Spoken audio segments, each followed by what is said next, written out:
as we got deeper into the relationship, I think he didn't want to leave me, so he agreed to move to Australia with me. Even though he's never been to Australia. I've never been to Australia before that. Yeah. So that was the first time. Like, I didn't have to hustle for more. I was like, okay, just surviving, paying the rent. But then moving back to Singapore, it definitely crept back in. Everyone's doing something. There's no time to like pause, because if you pause, you feel like you're not progressing, and progressing feels like death.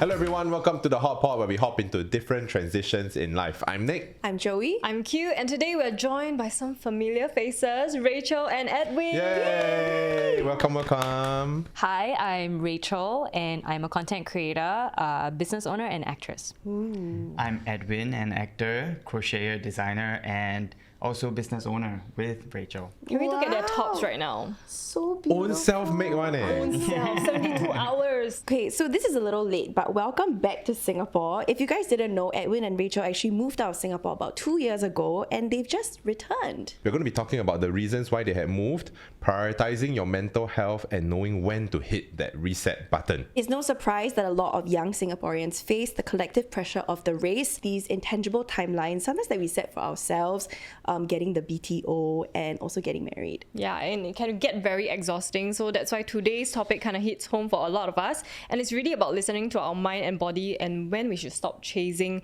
these unrealistic goals we put for ourselves. To the floor first lah. Have you all ever experienced a turning point in your life when things were so difficult and you needed to start anew, reset everything? I mean, Edwin and Rachel, of course, when you're moved. But Joey, Q?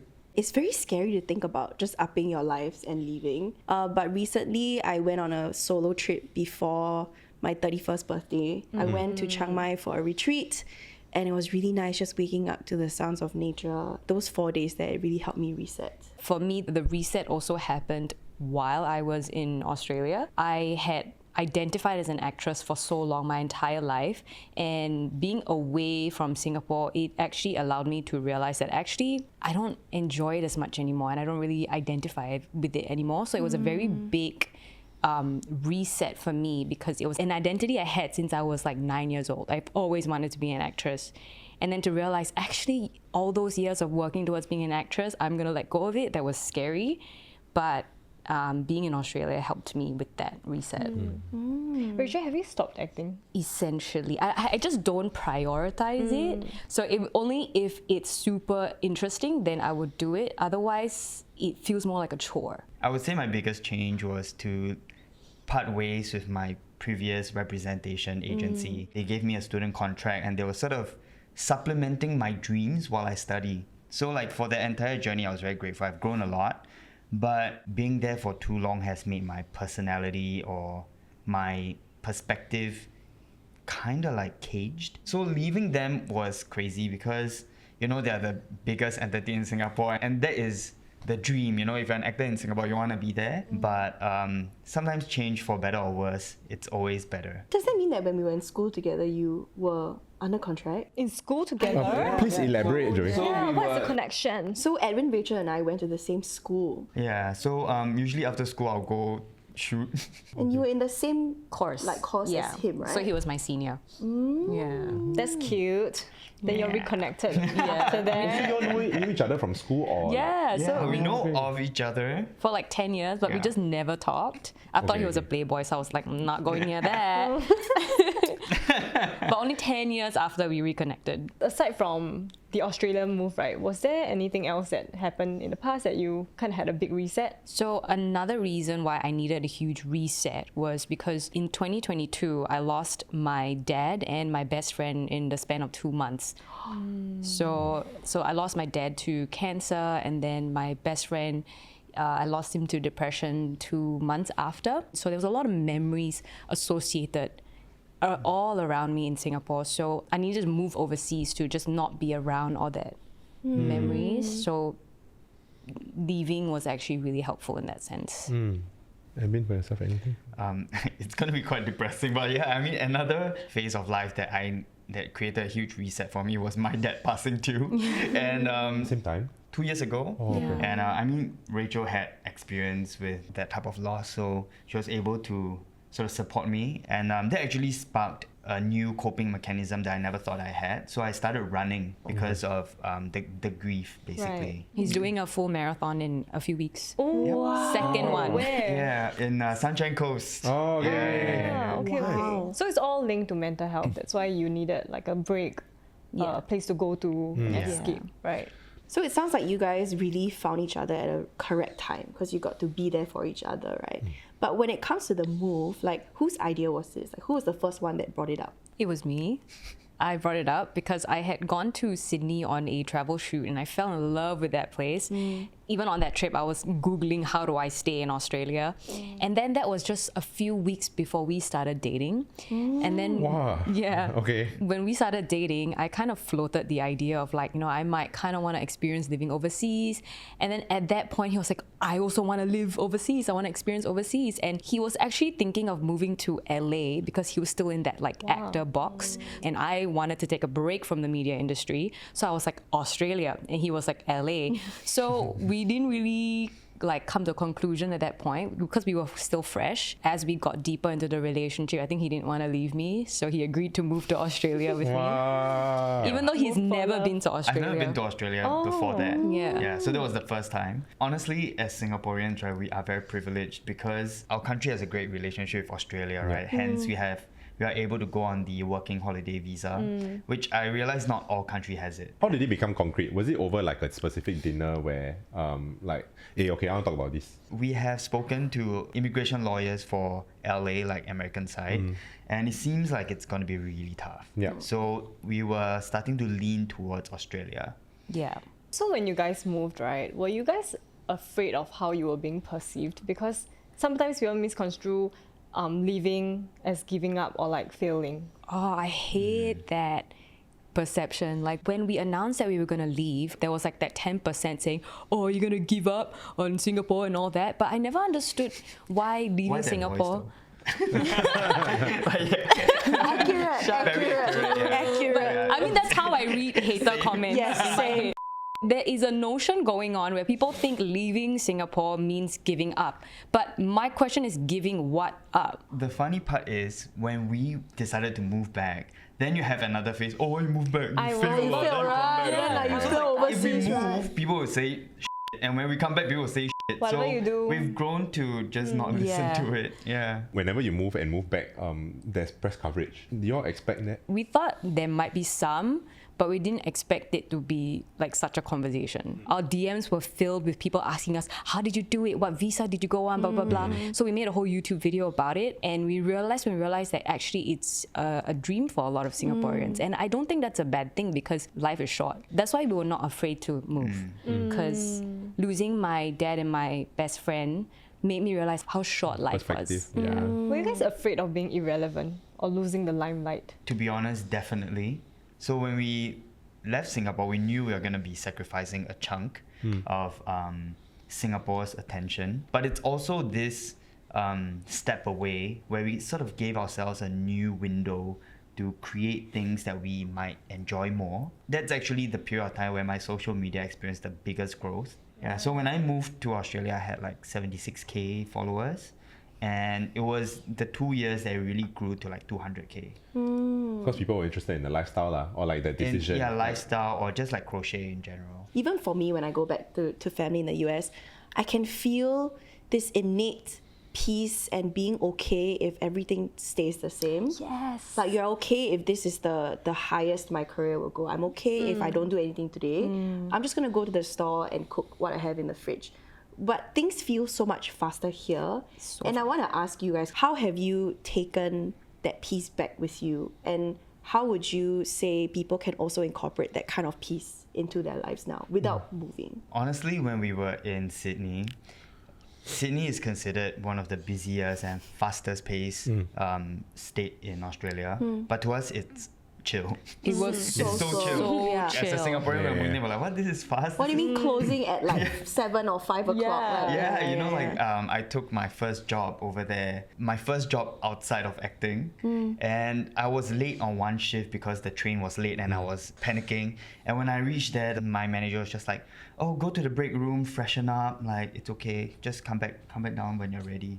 I It's like, what do you mean? Like, Yeah, that's- whoa, that's insane to me. Like, Yeah. my body didn't understand what was happening. Yeah, and I relate to what you were saying when when you're in the US, you just have this sense of enoughness, and we also hear that from a lot of people, a lot of Singaporeans who like move out. Like I didn't have to hustle for more. I was like okay, just surviving, paying the rent. But then moving back to Singapore, it definitely crept back in. Everyone's doing something. There's no time to like pause, because if you pause, you feel like you're not progressing, and progressing feels like death, in Singapore. Yeah. What were the parts of yourselves that you came to love or discover, and that you hold most closely to yourselves after being in Australia? That urge to be productive and like the pressure of being competitive can cloud actually like who you really are. Living in the city my entire life made me realize that actually I am very much a nature guy. Like in Singapore, I'll watch a lot of documentaries just to feel like I'm not, I'm in nature. But in Australia, there's a lot of times where I'll run because I will see different birds and there are different sounds. So I'm actually quite interested in birds. I don't know if it's like a age thing. It's an age It's an thing. age thing or a guy thing. I don't know, man. I'm fascinated by like the different bird species over there and the fish. Like the ocean. Oh. Like after work, we'll just go and swim in the sea. Going back to your roots, fighting spiders. I think the problem is in Singapore, there's not much else to do other than go to shopping malls, maybe go to the park, but then we get sweaty, and then, there's not much else to do. Whereas overseas, you can go snorkeling, you can go skydiving, you get reminded that the world is so big. So I would say just constantly remind yourself that there's more to life than working so much, because at the end of the day, we can't bring it with us to our graves, But I think ultimately is to sort of have the inner perspective shift of knowing when is enough. I think we were battling a lot of that because in Australia we felt like we were enough, we had enough. And moving back to Singapore, it's easy to be like, oh, I want this, I want more of that. But like to really hold yourself and draw the line and be like, no, I actually don't need that many things. Being in Australia, like you see people driving like 20-year-old cars. We have our very close friend, like her car is like banged up. But like, she's proud of it. Yeah, there's a door that you can't open, but she's like doing very, very well financially. And people are okay with that. The Yeah. simple life. Yeah. Different Right. ways of living life. So in Singapore, like I carried a little bit of that to be like every time if I want to buy something new, like superficially, I will hold back. I'll be like, actually, I do have enough. Actually, like you guys said, perspective. My new hobby is looking up Singapore vlogs by foreigners. So there's this girl in particular. She shared about how she's been waiting her whole young adult life to finally visit Singapore, and she went to visit like East Coast Park, right? And she said she's never seen like palm trees like that. She's never seen like the cityscape like this.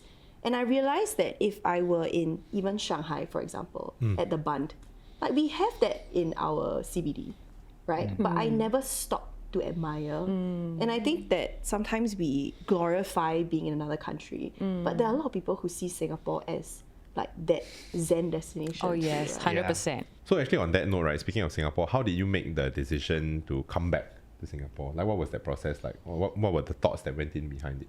One of the reasons why I wanted to move back to Singapore, I say I because he initially didn't want to move back. I was homesick and I missed being around fellow Singaporeans. I missed the food, I missed my family and friends. I think having that break gave me the energy to come back to work. So I missed working. Australia's so laid back, but the Singaporean in me was like, I'm not doing enough. Deep down inside, we just know that there are more opportunities waiting for us in Singapore because it's like home ground. Yeah. We built so much in Singapore that like we were excited to return to that with fresh lens. Yeah. For example, like when we came back, Geneco, they reached out and then they wanted to work on this really big crochet project with us. And because they Yeah. knew that we're crocheters, so they were like, can you create 9 pieces to talk about mental health? And the theme is begin again. How it's okay to leave the past behind and start again. We were talking about reset, right? I think that's sort so of like apt. immediately resonated with us. We Yeah. actually worked with them last year when they were working with Chen Si with the drawing. Yeah. And they were talking about mental health through art as well. And that's something that we really vibe with. And we were like, yeah, we're really excited to be on board. Okay, so for those who don't know, Geneco is Singapore's #1 residential electricity retailer. Every year they roll out initiatives around the National Day period, so to spotlight themes around youth mental wellness. So this year's campaign centers on encouraging individuals to let go of the past, like you guys said, begin again, and move forward with courage and hope, prioritizing mental wellness. Yeah, and because of that collaboration, we actually like created the pieces that we are wearing right now. This is one of the pieces. Also, these are the pieces. Yeah, Yeah. so these are 2 out of 9 pieces we actually crocheted. What happens to it after? Can give people? Joey, like give you've me been this- eyeing that blue top for a very long time since the start.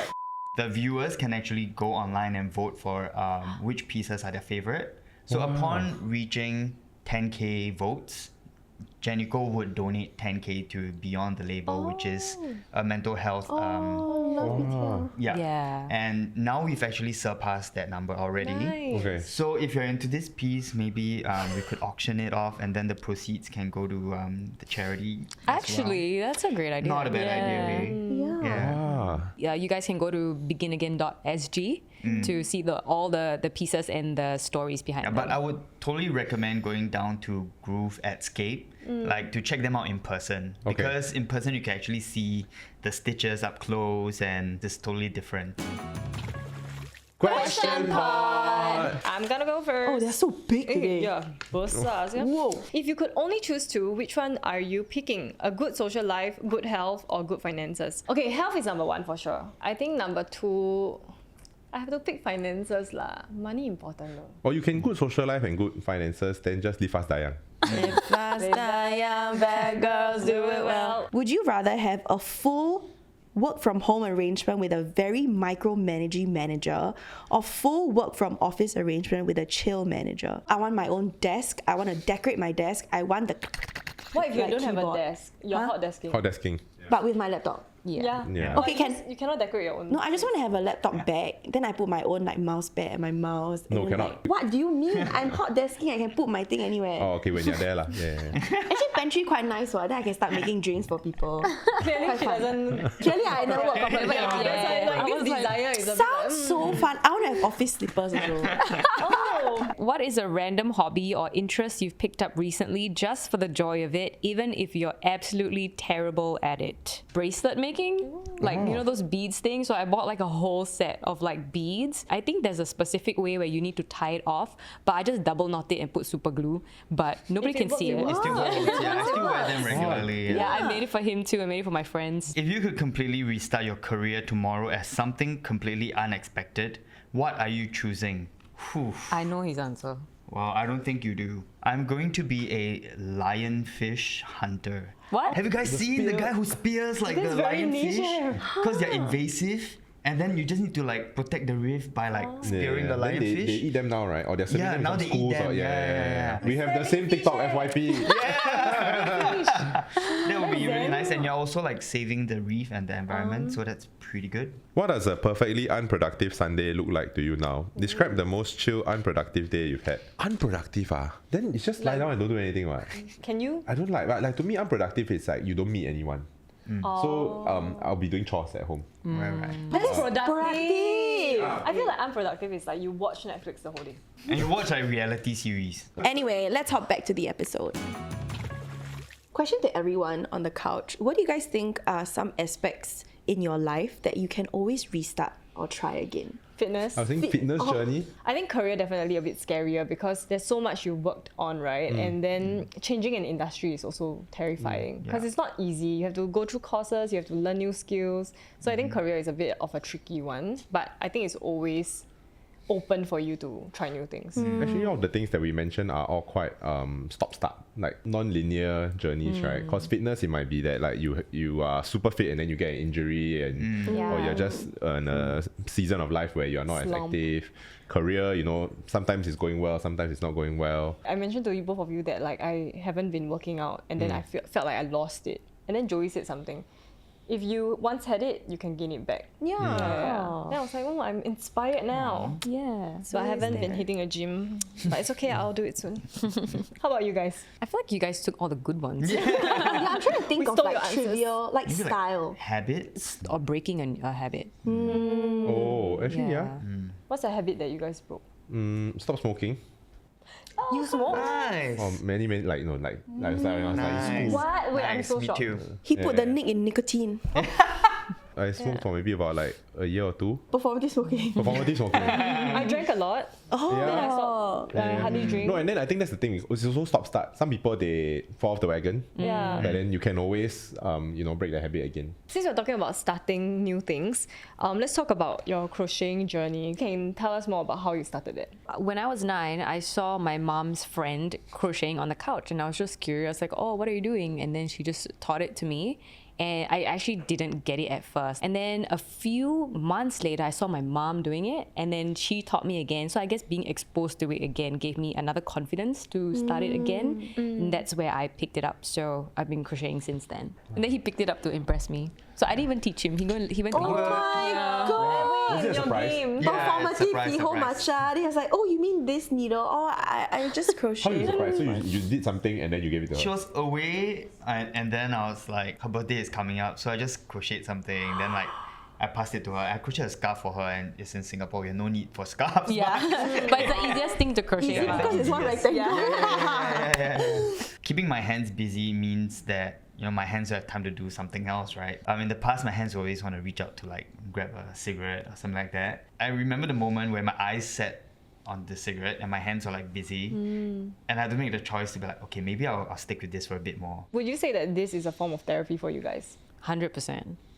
We cannot go a day without going home and like decompressing with crochet. Oh, is it? Wow. We want to be productive, so we're like still making something. So we're like not that guilty, like we're just sitting around, but like we're also making something. So you all will talk. We'll watch TV. They've reached the level of not needing to look. Currently, you guys have a business, right?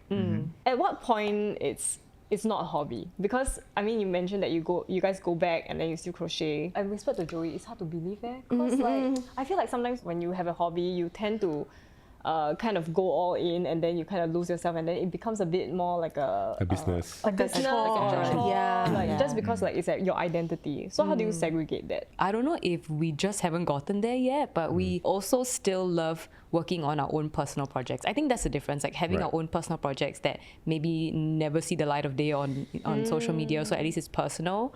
And then now we've also started having what we call sleepy projects. So like projects where we will only work right before we sleep. So our brain associates, okay, this is sleepy time. Because I used to work on projects for work at night, and then it keeps my brain up even before I sleep. So now I have a bedtime project, basically. And that's really boring, then it's just like keep repeating. Scarf. Scarf. Essentially. So speaking of crocheting, I want to bring it back to the beautiful pieces you're wearing and the 9 in total that you created. Can you share a little bit more about that and the process? So for example, right now I'm wearing this piece called Bloom Again, one of the 9 pieces we created for Geneco. So it is a plain beige cardigan with a lot of like bright spring colored flowers around, and then the sleeves here are also in spring colors. Like I worked in different crochet stitches, and then it's all kept in spring colors. So the idea behind this is it tells the story of how I experienced seasons changing for the first time, because I've never experienced looking at one tree changing throughout the year before, because in Singapore we don't have that. Every time spring comes around and then the trees start looking beautiful again, the colors start coming up, and it always reminded me that like dark seasons don't last. Like it will always come around, and somehow your energy just gets lifted again during spring. So I just wanted to kind of tell that story with the this cardigan. This piece that I'm wearing right now is called Dissolve. Because the idea behind it is having the top being more structured and like an actual polo t-shirt, and having it dissolve is sort of like having my identity switch. I have to sort of let go of my past and let it dissolve, and at the end, even though it's the same color, it is a different stitch and it has a different pattern to it. So this is just a play in more of a structural integrity sort of thing. Wow. I love the meaning behind it. Yeah. Did you guys plan this together? No, like we actually split the 9 pieces by like 4, and the last one we created together. Wow. Yeah. Okay. So this was your idea and this was her idea. Yeah. I see. But then the common theme is around unraveling the strings around one's heart, right? So both of you were kind of basing each of your 4 around that. Yes. lah. Yeah. What does it mean to you personally? I've tried many hobbies like pottery, painting, and whatnot, but crocheting is something where if you make a mistake, you could actually pull on the yarn and have it unravel and redo the mistake. Not a lot of crafts allow you to do that. Yeah, like pottery, if you mess up and it's like, Yeah, it's you going to have be to hard redo to it. fix it. Yeah, but crocheting is a little bit more forgivable. So being able to undo and correct my mistake feels quite healing. Yeah. Okay, so once again, Begin Again is part of Geneco's multi-year and multi-partner National Day initiative, spotlighting themes relating to youth mental wellness. So you can visit the Begin Again fashion collection located at Grove Adscape from now to 31st August to appreciate the concept, artistry, and stories behind the crochet pieces. Vote for your favorite pieces to redeem a complimentary Begin Again crochet starter kit worth $32. And by voting, you also stand a chance to win a $100 eCapital voucher. Look at that. Might be addictive. Ah. Oh, level 3, they tell you. What Process do you 4 to get? 5 hours. Oh, Bucket hat. bucket hat is level 3. I need a level 1 one. Level Yeah, so- 2 Level 1 is just too one granny hard for me. square. Let me open it up and show you guys. So in there's this card with 2 QR codes. Scan it, there's just a video of us teaching the basics of crochet and also the pattern, the instructions of how to make it. And then inside has like everything you need. You have 3 balls of yarn with like different colors Yep, to so make it's the enough hat. for you to make 2 hats. At least actually. 2 hats. Wow. And then there's this card here that tells you more about the campaign. And then there's these stickers that I'm obsessed with. So Geneco created these Begin Again stickers and they're like crochet themed. So it's like the stickers say, don't stop, be weaving, or like hooked on self-love. Hooked, get it? Because crochet hooked. Yeah, so it's like really cute stickers inside as well. So if you've been meaning to like pick up crochet, this is a really good start. Nice. I love that you all did bucket hats and not scarves. Yeah. Oh, yeah. Yeah. Right, the challenge of it. Yeah. Plus Singapore Yeah. hot. Yeah, You 'cause- do stuff, Yeah. then we cannot wear. Exactly. Okay, so now that you're back in Singapore, how do you plan to sustain this healthier mindset without falling back into the trap of a fast-paced life? Oh, because you mentioned that after 6 months you started to feel it, right? Yeah, I think it helps that both of us experienced Australia together. So we have each other to remind each other, like, okay, calm down, don't get caught up. We're still struggling because like now we are business owners. We're not just working 9 hours in a day, we're working like 24/7 almost. So we really have to like take turns to pull each other out of that workflow sometimes. Yeah. You're still on social media quite a bit, right? So how do you guys stop yourself from comparing to other people? Life is just so much better when I just stay in my own lane.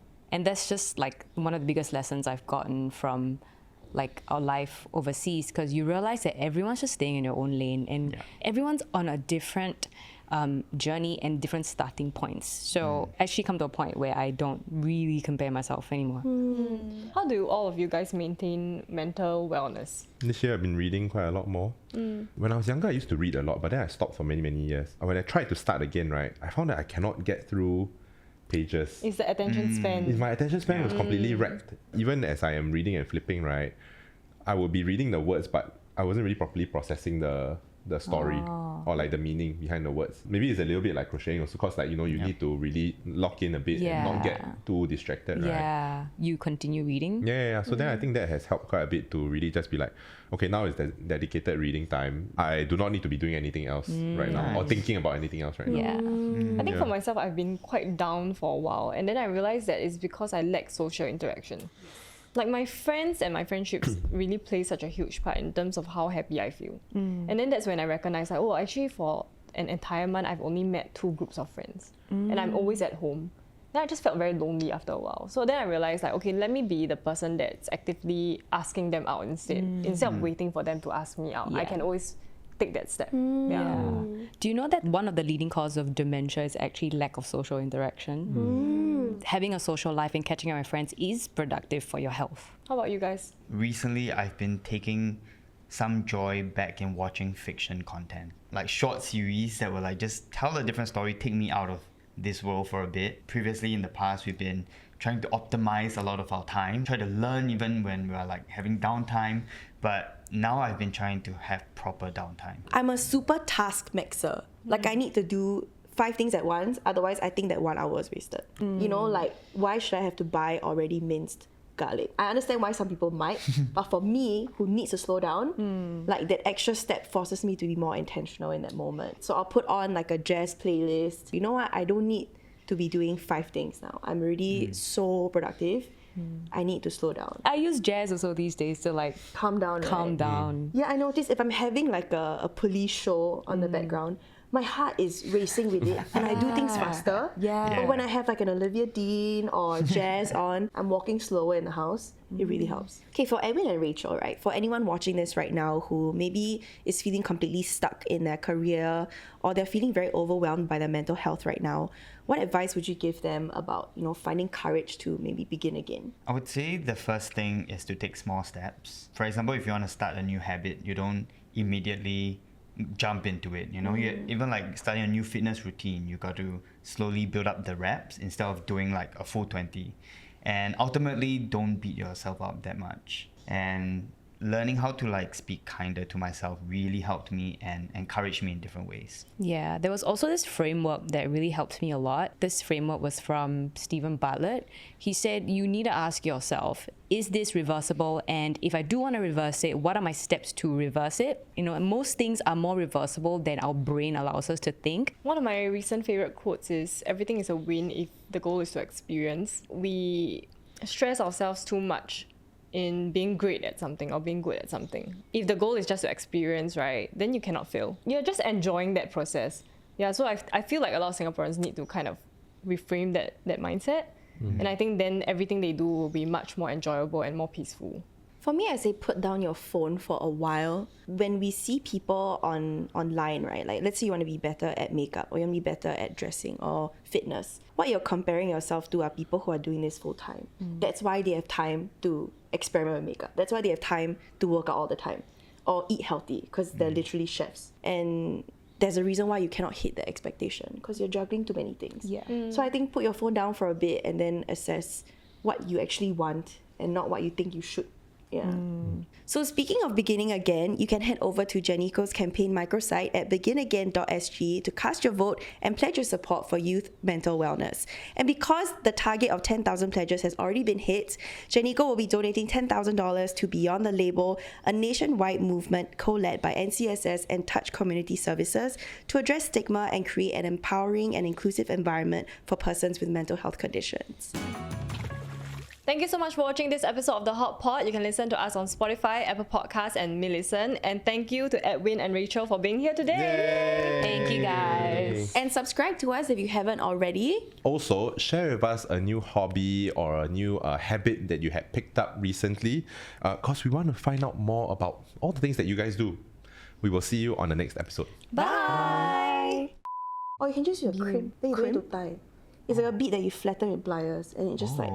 It locks in. Ah, I learned something new today. It's good because you're getting super glue everywhere. My fingers always get stuck. I hate it. Then your skin must peel, right? Oh my god, I hate. Okay, let's see.